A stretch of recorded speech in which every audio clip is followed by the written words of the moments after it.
Hello everyone, কেমন আছো তোমরা সবাই? আশা করি সবাই খুবই ভালো আছো।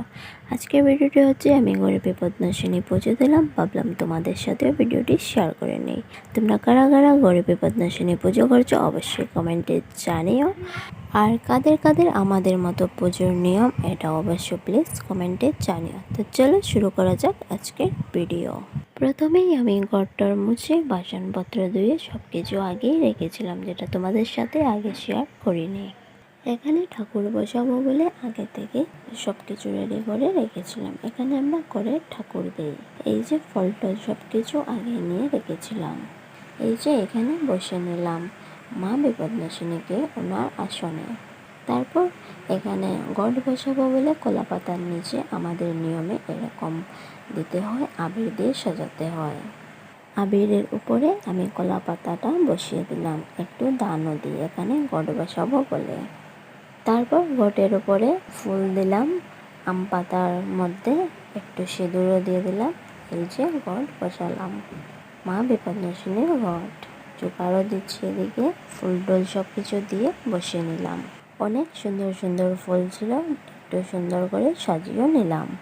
তারপর এখানে দুব্বা আচার চলছিল। আমাদের নিয়মে বিপদনাশিনী পূজাকে কেউ কেউ 13 ফলের ব্রতও বলে, যেটা 13 ফল দিয়ে করতে হয়। 13টা দুব্বা, 13টা ফুল, 13টা বেলপাতা, 13টা তুলসী পাতা, এই সব কিছু আমি গণছিলাম আর সুন্দর করে একটা একটা করে বাজছিলাম। এখানে আমি গণছিলাম 13টা ফুল হলো কি না, কারণ ব্যাগের ভিতরে অনেক ফুল ছিল। 13টা ফুল গণতে হয়, গণে দিতে হয়। যদি ভুল হয় তাহলে তো তোমরা জানছই, ভগবান ক্ষমা করবে না। ফুল টুল সব বেছিয়ে ধুয়ে তারপর ফুল বেলপাতা দুব্বার উপরে চন্দন বেটে ফুল দুব্বা এগুলোর উপরে দিয়ে দিলাম, আর আমার কপালেও একটু দিয়ে দিলাম। তারপর এখানে আমি চিড়ে খই দিয়ে একটা বুক আর সাবু কলা দিয়ে একটা বুক সব কিছু রেডি করছিলাম। তারপর এক এক করে আমি সব ফল কাটা শুরু করলাম। 13টা ফল আমাদের মধ্যে দিতে হয়, কিন্তু আমাদের এখানে 13টার উপরেই ফল ছিল ঠাকুরের আশীর্বাদে। এক এক করে সব ফল কেটে নিলাম, কেটে পুষ্পতালিতে রেডি করে নিলাম। ডালিমও ছিল, কিন্তু ডালিম আমি সব দিইনি, ঠাকুরের নামে এনেছিল তাই 2-3টু ঠাকুরকে দিয়ে বাকিগুলো রেখে দিয়েছিলাম। কারণ আমার আঙুলে একটুকু নখ নেই, নখ না ছাড়া এগুলো মানে আমি পারি না এগুলো ভাঙতে, তাই একটু দিয়ে দিলাম, বাকিটা ব্যাগে রেখে দিয়েছি। তারপর ফল টল কাটা শেষ হওয়ার পরে এখানে একটু জাবড়া হয়ে গিয়েছিল, তাই একটু পরিষ্কার করে নিলাম। তারপরে ঠাকুর ঘরে গিয়েছিলাম, ব্যাগ থেকে পান সুপারি লং এলাচি এগুলো দিতে হয়। 13টা পান, 13টা সুপারি, 13টা লং, 13টা এলাচ এগুলো দিতে হয়, তাই এগুলো ধুয়ে সব কিছু রেডি করছিলাম। তারপর ঠাকুরের বারিন্দা ঘর থেকে সব কিছু ঠাকুর ঘরের ভিতরে ঢুকিয়ে নিলাম। এখানে সব জিনিস আমি সুন্দর করে সাজিয়ে নিলাম ঠাকুরের সামনে। তারপরে এখানে আগে যে 13টা ফুল গনে রেখেছিলাম সব ফুলগুলো ঘটের সামনে দিয়ে দিলাম, কারণ এগুলো ঘটের সামনে দিতে হয়। আর একটু আসনে আমি আগে দিয়ে দিয়েছিলাম, তোমরা তখন দেখো না, কারণ ক্যামেরা মোবাইলটা বাইরেই রাখা ছিল। সব ফুল টুল দিয়ে পূজা শুরু করে নিলাম। তারপর তারপর থালিতে কাটা ছিল 13টা ফুল, এখান থেকে আমি 13টা ফল নিয়ে নিলাম এক পিস করে, যেটা ঠাকুরের আসনের সামনে আগ দেব বলে, যেটা আমরা আগ বলি, মানে ঠাকুরকে আগ দিতে হয়। এটা একটা বাটিতে নিয়ে নিলাম। তারপর আমাদের মধ্যে এই নিয়মই আছে, লাল সুতো দিতে হয় 13টা গায়ের দিয়ে দিয়ে, মানে ঘরে যতজন মানুষ থাকবে সবার জন্য একটা একটা সুতো, যাতে একটা সুতোতে 13টা গাঁট থাকতে হয়।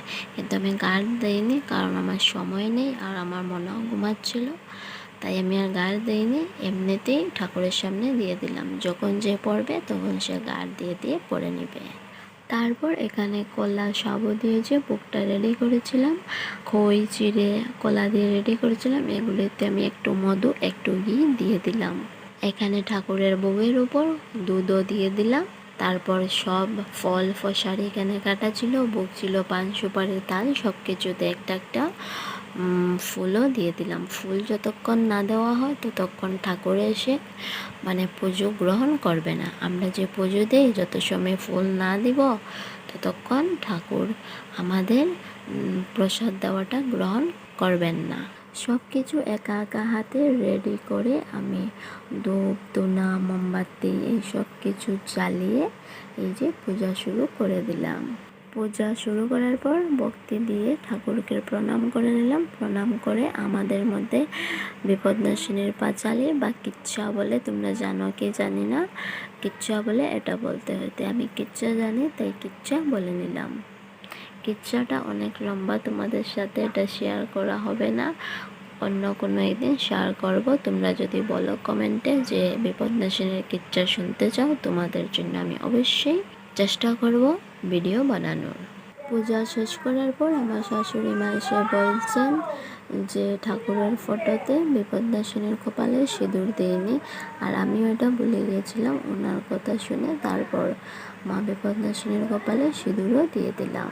এদিকে তোমরা শুনতে পাচ্ছ হয়তো আমার বাচ্চা কান্না করছে, ওর ঠাম্মার কোলে আছে, আর আমি এদিকে ভয়েস ওভার করছি। পূজা শেষ হওয়ার পরে আমি ঠাকুরের সব প্রসাদ ঘরে নিয়ে এলাম। আর এখানে আমার মেয়ে ঘুমোচ্ছে, দেখো কি শান্তিতে, কান্নাও করেছিল অনেক, তারপর ঘুমিয়ে গিয়েছিল। আর এখানে আমার শাশুড়ি মা দেখো খিচুড়ি টিচুড়ি রান্না করে, এই দেখো এখানে কাটল বিচি আলু ভাজা করে রেখেছিল, সবাই খাবে বলে। পুজোর দিন খিচুড়ি না খেলে চলে, তোমরাই বলো। আর এদিকে খিচুড়ি রান্না হওয়ার পর সবার আগে আমার দেওর খেতে বসেছিল। কেমন লাগলো তোমাদের ভিডিওটা অবশ্যই কমেন্টে জানিও। আর কারা কারা আমাদের চ্যানেলে নতুন আছো অবশ্যই একটা সাবস্ক্রাইব করে বেল আইকন অল করে নিও। তোমরাও আমাকে ভালোবাসা দিও, আমি তোমাদেরকে ভালোবাসা দেব। সবাই ভালো থাকো, সুস্থ থাকো, দেখা হবে নেক্সট ভিডিওতে।